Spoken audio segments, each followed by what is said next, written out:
Welcome to a new episode of the podcast. My name is Alexander Haneng, your host. Today we have a very exciting guest. She is a professor at Columbia Business School, a best-selling author, and she's actually ranked among the top management thinkers in the world, even being ranked number one in strategy on Thinkers 50. Welcome, Rita McGrath. It's a pleasure to be here. And I want to start all the way back to your childhood. What was that like? Where did you live? Oh, well, I was born in New Haven, Connecticut, and my parents at the time were working for the Yale Medical School, both as researchers, so they're scientists. And we lived there till I was about 8, and then we moved to Rochester, New York, famous for being the home of Kodak, where my dad worked for a good many years. And as I understand, your dad worked first at Xerox. Mm-hmm. Can you tell me about what was Xerox like back when he started there? Well, when he started, which was in the 60s, Xerox was a phenomenon. I mean, it was the company that could do no wrong. It had this business model that was unbelievably profitable. So not only did you not buy the copy machines from Xerox, you leased them, and then you got to pay them for every single copy that you made. It was unbelievably profitable, but because it created such a new capability that companies just depended on. They could basically get away with anything. It took years before competitors caught up. So at the time, Xerox was an incredibly exciting place, and their leadership was actually foresighted enough to realize that, advantages don't last forever. And so they invested to create this Office of the Future concept, which they built at Xerox Parc, the Palo Alto Research Center. And that was where a lot of the things we take for granted today were actually invented. So an early version of the internet, the computer mouse, graphical user interfaces, a lot of things that are just part of daily life. We were invented there. And yet, the power of the core business at Xerox was so tremendous that the new innovations at Parc just didn't get any headway, to the point where there was actually a book written about it called Fumbling the Future. And how did that Xerox Parc affect Apple and Microsoft?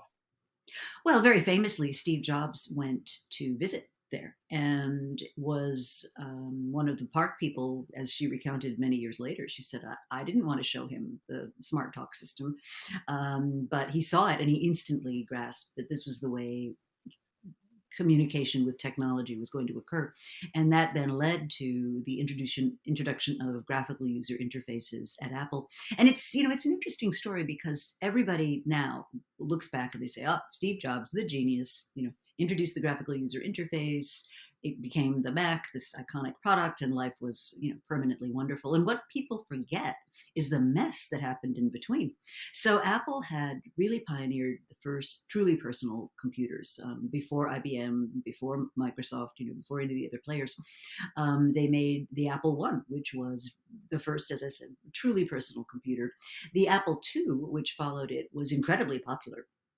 But it was beginning to kind of reach the end of what it could do. And around that time, Jobs saw the potential in the Macintosh line. But before we get to Macintosh, he invented this thing called the Apple Lisa, which was the first genuine computer that included many of the things he saw at Xerox Parc. So it included a graphical user interface, it included a computer mouse, it included a removable drive where you could actually go beyond what the computer itself could store. This was revolutionary at the time. But here's the problem. They introduced it, I want to say, in 1981, and it cost $10,000, and nobody knew what a personal computer was. And so that was a complete disaster. But out of the ashes of that disaster did indeed rise the Macintosh, which became one of the most popular consumer computing products ever. And in a really ironic twist of fate, IBM saw this market emerging and decided, oh, we need to rush to get into this. And instead of building their own vertical stack, they basically leased the operating system from Microsoft. They built the hardware out of component parts. And what they didn't realize was that action was going to basically hand control of the industry over to the people who made the software and the chips because they'd commoditized the hardware. But it being IBM, and having the credibility IBM had, that instantly created a standard, leaving Apple kind of stranded as a niche player in the market it had created, but also IBM at the losing end of profitability in that sector because they had essentially commoditized the hardware. And Bill Gates also visited Xerox Parc and got the inspiration for Windows, right? So they Yes. were both Mac and PC, or Microsoft Windows was inspired by what the researchers at Xerox Parc actually did. Before we Oh, get to yeah. Windows, you have to remember there was that, there was the iOS operating system, which was basically, I'll say it nicely, borrowed from the actual inventor. Microsoft didn't create it. Yeah. And then, yes, and then when they decided to go head to head with Apple, that's when they invented Windows with the graphical user interface. Mm-hmm. And now Apple is the most valuable company in the world, all based on ideas they got from Xerox Parc, which is Right? interesting. So they were really at the forefront of innovation at the time. Mm-hmm. And your dad worked there, and I'm sure he saw some amazing things. And then he started working at Kodak. Mm-hmm. How Well, did how was he greeted at Kodak? well, with great enthusiasm. My dad was a brilliant researcher in the niche area of silurium and tellurium chemistry, which was a small but vital ingredient in the whole development of chemical-based film. So he was greeted very enthusiastically. He, but he'd seen the future, right? So on his first day at the new job, he was sitting across the desk from a guy named Thomas Whiteley, who was the head of the emulsion research laboratory at Kodak. So he'd been there 30 years. I mean, this is a guy, you stick him in the arm, he bleeds silver halide, a real Kodak lifer. And he says to my dad, "So Wolfgang, what do you think the future is going to be like?" And my dad lays it all out. He said, "Oh, it's all going to be digital, and we're going to use these different ways of interfacing, and film is probably not going to be the way that we produce images in the future." And lays it all out, right? Because that's how he was. And Whiteley kind of freezes at his desk, and he's like, "Thank you for your opinion. Please go back to the labs where you can do minimal damage." It was a great story. And I remember some years later asking my dad, I said, "Well, didn't this whole thing bother you?" And he said, "Bother me? Why should it bother me?" And I said, "Well, you saw so clearly what was likely to happen, because scientists and technologists do, right? They see technological roadmaps and how they're likely to unfold." And he said something very classic to me. He said, "Well, I'm a scientist." I said, "Yeah, I know that." He said, "Well, he's management. He asked me for my opinion. I gave him my opinion. What he does with it beyond that is up to him." But So, imagine if he actually listened, though. I mean, could oh, put it could have Kodak been on a transformed. different path altogether. Oh, it could have been transformative. If you think about Kodak at the time, they had one of the most valuable brands in the entire world. They had this billboard at Grand Central Station in New York that just occupied the entire passenger terminal area. Just towered over everything. It was a company that could do no wrong for many, many years, and in a way that led to its undoing. They began to believe that they were immune from the forces of competitive rivalry. But I think there's another nuance to the Kodak story, which nobody really talks about, which is this. And my colleague Ron Adner writes about this. And it's that Kodak got digital transformation. They got into new areas. They did a lot, right? But the guy that was put in charge of Kodak after many CEOs had come and gone was Antonio Perez. And Antonio Perez's claim to fame was he had been at Hewlett Packard and essentially lost out in the competition to become CEO. While he was at Hewlett Packard, he was running the printer business. So you may remember at the time, Hewlett Packard's big, could do no wrong business was the home printer, the inkjet printer. And Perez built that business. And yet, when it came time to pick the next CEO, the HP board felt they were looking for another direction. They picked Carly Fiorina, which was an interesting choice, but I'm not going to go down there. But anyway, Perez had, while he was there, had tried to buy Kodak. The board wouldn't go for it. They did a joint venture with printing HP and Kodak, which was a complete disaster. It was disbanded after 2 years. But when he finally got a hold of the reins of Kodak, Perez was, I suspect, going to kind of show it to those people at HP that he was the winner, and he bet the company on printing. And what nobody anticipated, certainly he didn't, was that home printing as we knew it was driven by the fact that screen displays at the time were not great. And it would, in fact, be years before screen displays became so good that you didn't need to print pictures to see the images. And that was the fatal turning point. And what my colleague Ron Adner talks about is, he said, it's winning, but winning the wrong game. Yeah, definitely. And these are two very good cases with Xerox and Kodak, big corporation tons of resources, and there's smart people in management. Like these are not stupid people, right? But still, they manage to get this so wrong. Mm-hmm. How come these big, intelligent, resource-heavy companies make such big mistakes? Well, I think there's a number of reasons, but the main reason is that the center of gravity of the large business, the core business, just squeezes out the oxygen that you need to incubate the new businesses.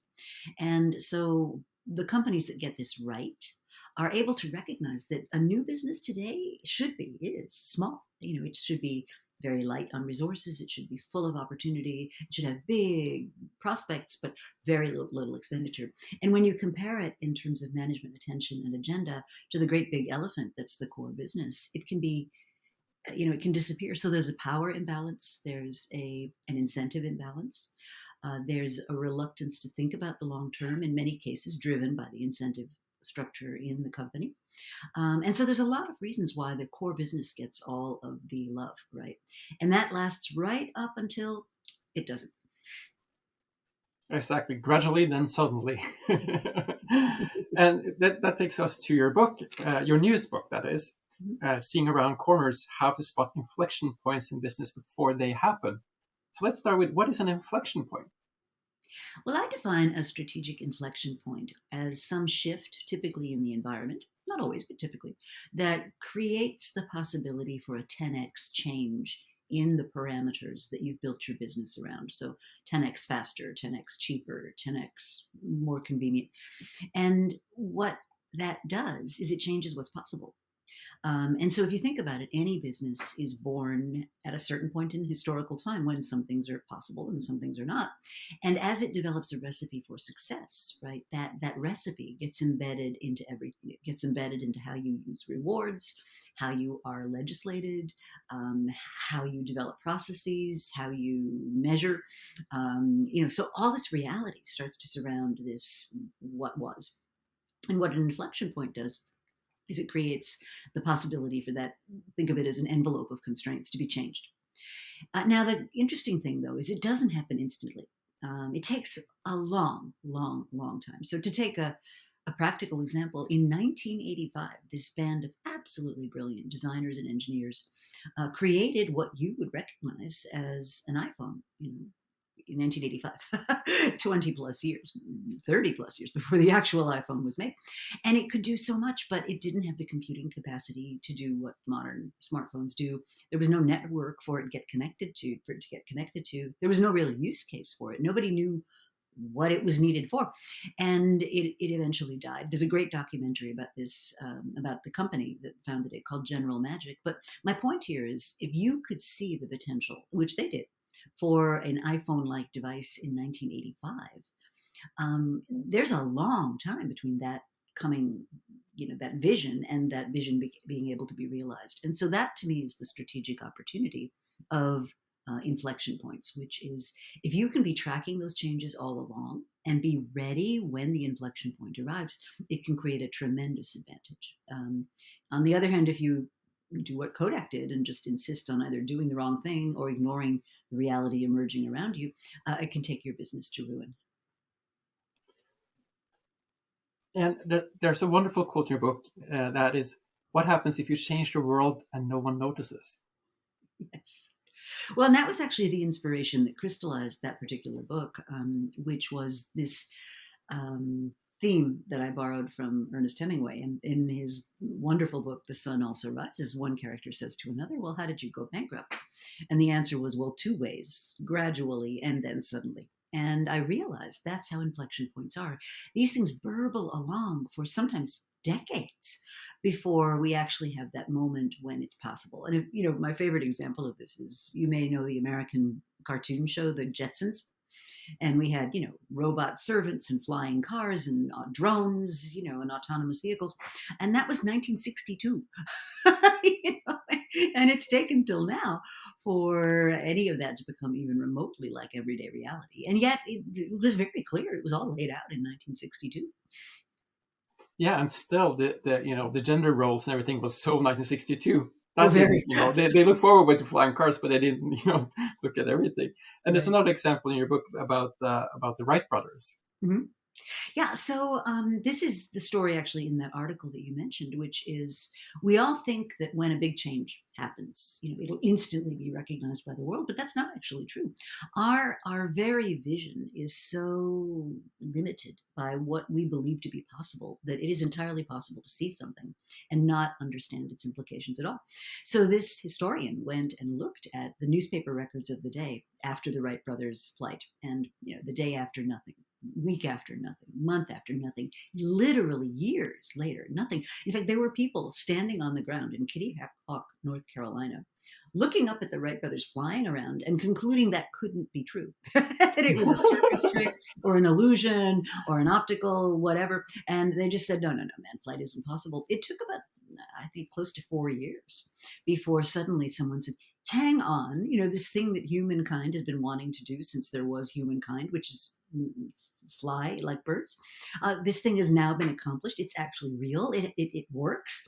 And then, of course, the floodgates opened, and it changed everything from interstate commerce to travel to the cost of shipping to you name it. Manned flight transformed everything, but it took a long time. And you, Rita, you work at the Columbia Business School, and you work with a lot of large corporations and talk to like hundreds of CEOs and C-levels. And my question to you is, what is the Wright brothers flight of today that we're not seeing? Oh, that's a great question.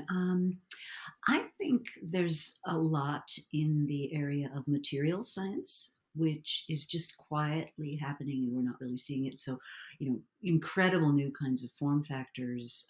Think of it as smart materials that can do things that we never really thought were possible. You can think of, for example, materials which respond in real time to what's going on around them. So I think there's a whole kind of intelligence infused with material science we're not seeing. Definitely things like AI are just beginning to become things we really are able to understand a lot better. So those are things I definitely look at. I think certainly in healthcare, tremendous potential for change. I mean, everything from gene editing to growing your own replacement bones to perhaps making the entire medical device sector unnecessary. You could imagine natural and plant-based substitutes for what we currently make machines to do. So I think there's a bunch of things like that that are going to surprise us when they finally become a reality. But if you were looking, you could see them happening right now.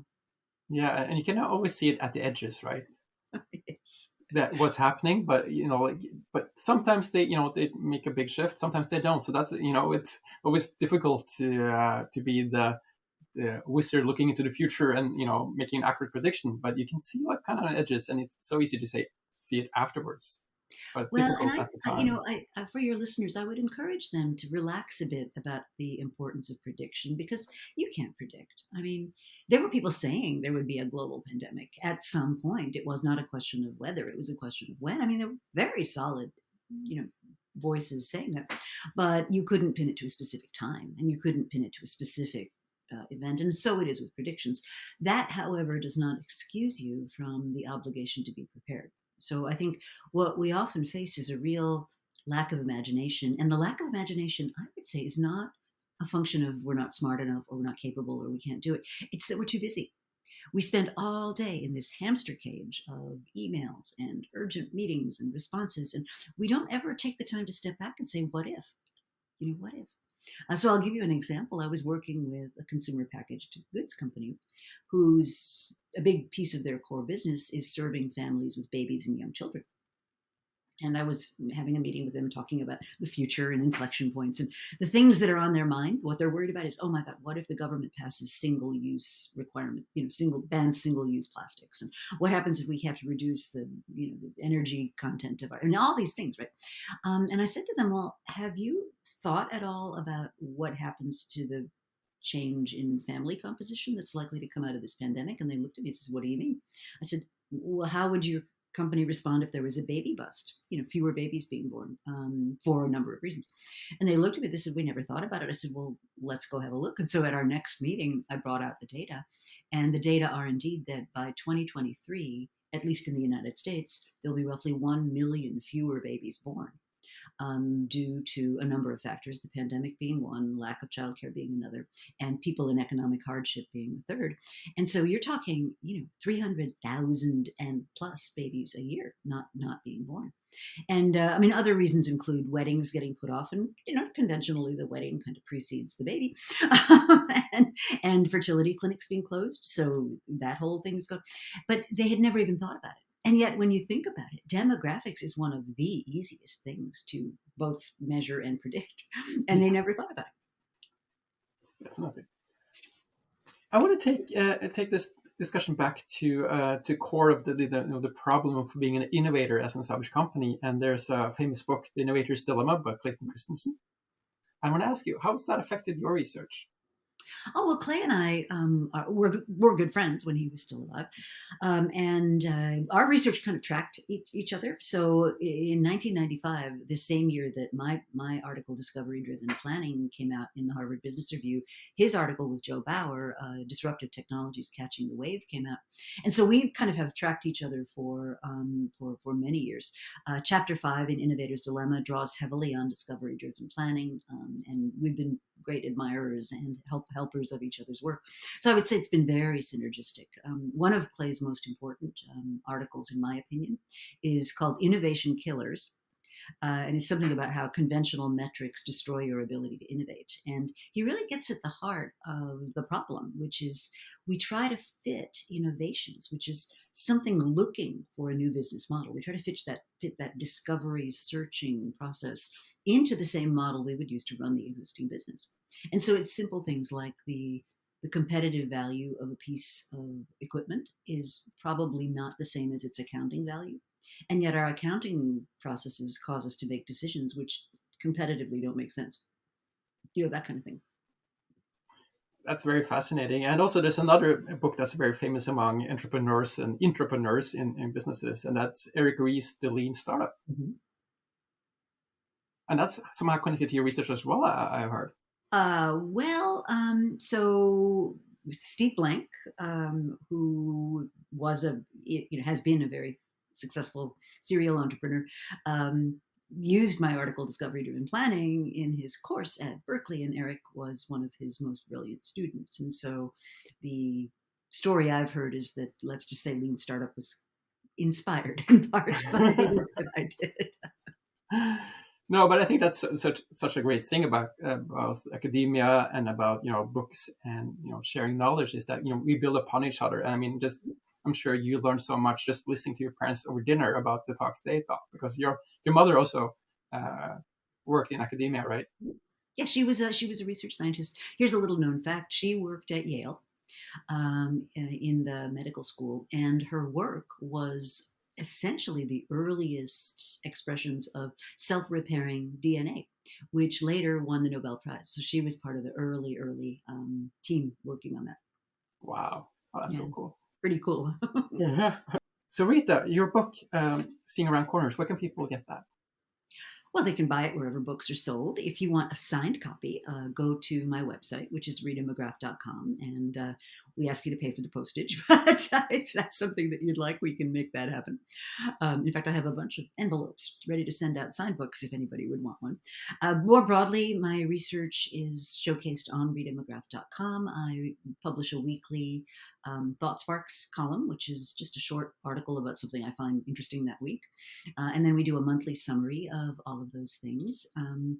And I've also started a sister company called Valize, Valize, which, if I were to sum up the differences, so the Rita McGrath group is really about new ideas and research and thinking great thoughts and writing great books. But Valize is really about tools to help you put these things into practice. So we have a series of learning modules, which are now built. They're complete. You can buy them one at a time, or you can join a cohort of other learners. And if you want to learn more about that, just go to valize.com and click on the hub, and that'll give you all that information. And the learning modules are about things that I think are vitally important, but which are often badly taught or not taught at all. So the first one has to do with discovery-driven planning, this idea of how do you plan under conditions of high uncertainty when you don't have the facts you'd like to do a conventional plan. How do you do that? And there's a whole discipline for it. And then we talk about things like, how do you do an intelligent customer interview? Get rid of the stupid surveys. How do you build a prototype? How do you learn from prototypes that don't work out? How do you insightfully segment customers? And so it's a very hands-on, practical set of lessons that are meant to be used at work. I mean, the goal here is to make the application as close as possible to your day-to-day so that you really retain and build capability around those concepts. That sounds really useful because doing innovation is hard. That's something that's very clear, even like as a startup, as an established company, it's so hard. And to the listeners, which are leaders, you have one last tip for what they can do differently to be more innovative? Where I recommend leaders start is put it on your agenda. And so what happens, I will often, get called by a company, we're struggling with innovation, can you come along and chat with us? And I'll be said, sure. So send me the last 3 agendas that your senior leadership team used when the important people are talking about important stuff. And I'll go through the agenda and I'll take a highlighter pen or whatever, and I'll just highlight any place innovation, new business development, entrepreneurship, whatever it is comes up. And I'm telling you, most of the time it's in the lower third, right next to something like material safety data sheet update, because the senior leadership is so preoccupied with the here and now, the problems of today.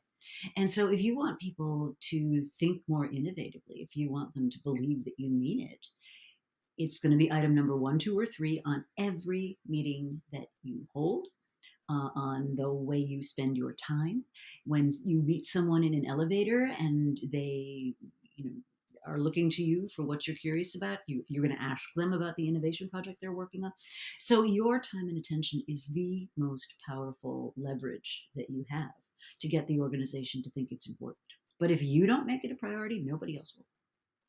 Let's dig into the CEO, because you talked about earlier that CEOs are super busy with operations, handling everything. How does CEOs manage to find the time to focus on innovation? What's the trick? Well, there's a couple of different models that you can use. So one is they do it themselves. And so if you were to look at the companies that grew having founders as their CEO, so Amazon, the SAS Institute, I guess Facebook. So these are people who have that built into their DNA. And so they don't see innovation as separate from what they do every day, because this has been their day job for, in the case of Bezos, decades, or now I guess it's Andy Jassy, but in the case of founder CEOs, it's very natural to them. In the case of those that are not founder CEOs, a couple of different models to use. One is to actually set aside some scheduled time, and spend half a day a week, say, just on innovation.